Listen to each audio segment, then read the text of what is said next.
দুর্গাপুর শিল্পাঞ্চলে বিজেপি যুবনেতার নেতৃত্বে একদল ধর্মান্ধ, মানবতার শত্রু, সংখ্যালঘু প্রবীণ নবীনের উপরে অমানবিক নির্যাতন চালায়। কয়েকদিন আগে শহরবাসীর মতে দুর্গাপুরের পলিটিক্যাল কালচারের বিরুদ্ধে গিয়ে গোবলয়ের রাজনৈতিক কালচারের অনুকরণে সংখ্যালঘুদের মধ্যে ভয়ের পরিবেশ সৃষ্টি করাই মূল উদ্দেশ্য ছিল।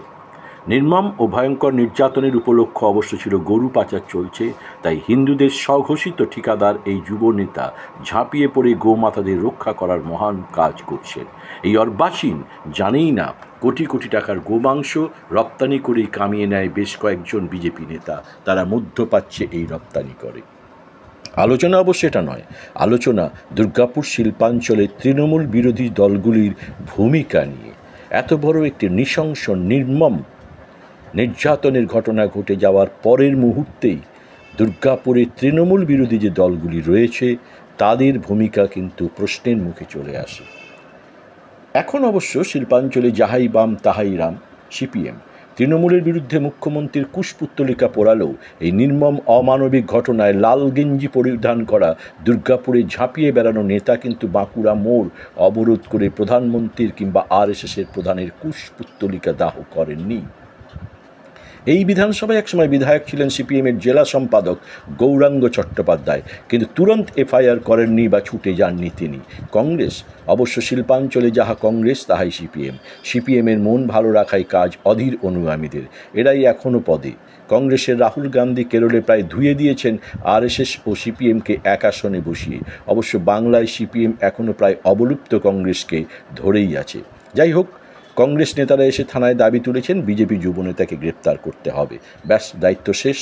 দুর্গাপুরেই কংগ্রেস জেলা সভাপতির বাস, কিন্তু তার সময় হয়নি এফআইআর করার। এসেছিলেন আইএসএফ বিধায়ক নৌশাদ, কিন্তু তিনি তোপ দেখেছেন জোড়াফুলের বিরুদ্ধেই। বিজেপির ক্ষেত্রে বেশ মাখনের মতো নরম গলায় বিরোধ করেছেন। তাহলে কার নেতৃত্বে হলো এমন প্রতিবাদ, যার জেরে মেহনতি দুর্গাপুর কিছুটা হলেও স্বস্তি পেল?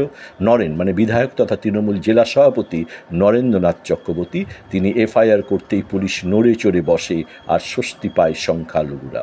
আসলে ভোট বড় বালায়। মহান রাজনৈতিক দলগুলি দেখালো ভোটের মোয়া তৃণমূল একাই খেয়ে দিল। তখন সবাই ময়দানে চলে এলো।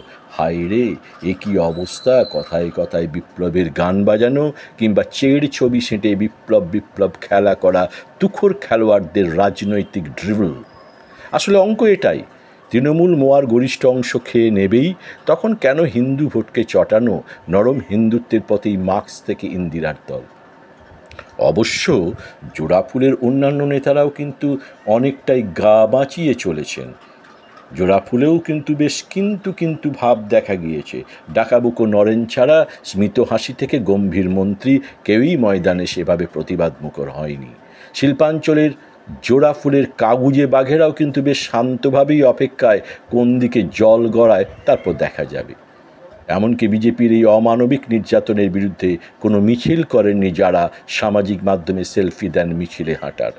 দুর্গাপুরের এই মুহূর্তের অরাজনৈতিক গুরুও কিন্তু বেশ ঠোঁট চিপেই চুপ আছেন, শুধু মুচকি হেসে চলেছেন আর মৃত হাসি অভিভাবকের পাশে থেকে চুপচাপ থেকেছেন।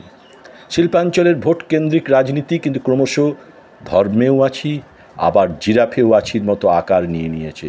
সিপিএমকে ক্ষমতা থেকে সরায়নি বিজেপি, সরিয়েছে তৃণমূল। তাই যুদ্ধে মমতাকে হারানোর দায়টাই সিপিএমের, বিজেপি প্রধান শত্রু নয়।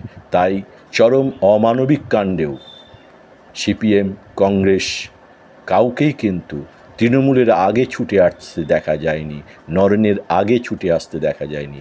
এটা কিন্তু এদের ভেবে দেখার দরকার, অন্তত মার্ক্সবাদীদের ভেবে দেখার দরকার। হিন্দুত্ববাদী বিজেপিকে সম্পূর্ণরূপে রুখতে না পারলে মার্ক্সবাদী কিন্তু বিলীন হয়ে যাবে।